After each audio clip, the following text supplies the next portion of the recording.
Երբ որ ես 1 դրամով որպես վարչապետ աշխատեմ, երբ որ դուք հարցազրույցի ժամանակ հարցնեք, այս կոստյումը ձեզ որտե՞ղ է, ես ինչ եմ պատասխանելու։ Ասեք, ձեզ աջակցել են մասնավոր միջոցները։ Դա կոռուպցիա է։ Դա հենց կոռուպցիա է, բա կոռուպցիան ինչի մասին է։ Կամ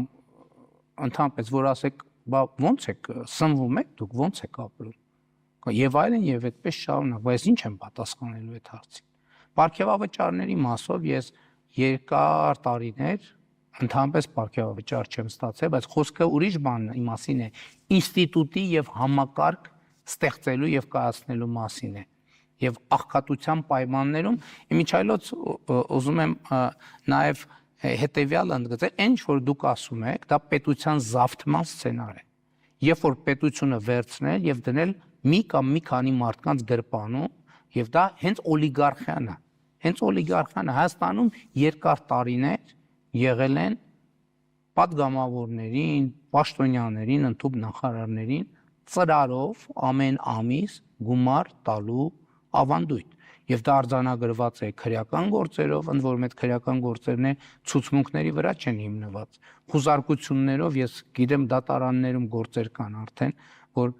համակարգիչներ են արգրավել, որտեղ ցուցակը երևում է, թե ամեն ամիս ում ինչքան գումար են տվել, եւ այդ նույն անձինք են, սա այդ կոռուպցիոն համակարգի նկատմամբ նոստալգիան է, բայց ուրիշ խնդիր կա։ Աղքատության հետ կապված խնդիրները լուծումը ինչ է դա կապված է կառավարության եւ իշխանության մարմինների պրոֆեսիոնալ աշխատանքի հետ, արդյունավետ աշխատանքի հետ։ Մենք դնում ենք խնդիր, որ պետական պաշտոնյան պետքա գեր կենտրոնացած լինի իր աշխատանքի վրա։ Ընդ որում, հազար ներողություն եմ խնդրում, այդ գեր կենտրոնացվածությունից իրենց պետք է չկարողանան շեղել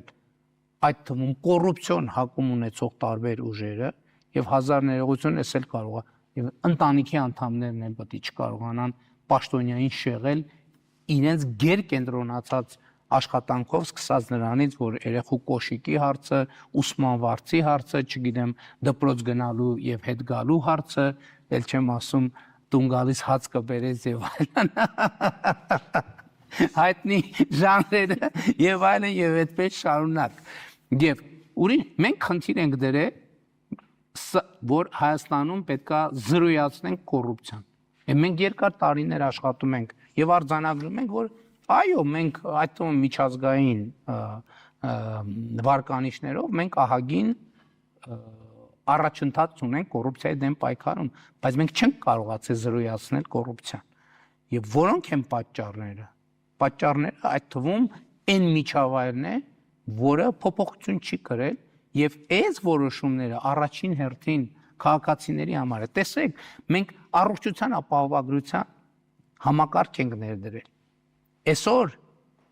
հարյուրավոր թոշակառուներ միլիոնավոր դրամների ծառայություններ են ստանում, այդ ծառայություններ չստանալու դեպքում նրանք հազար ներողություն, բայց նրանց մի մասը հաստատ չէր ապրի։ Եվ այդ պետական կառավարման համակարգի 24 ժամ աշխատանքի շնորհիվ է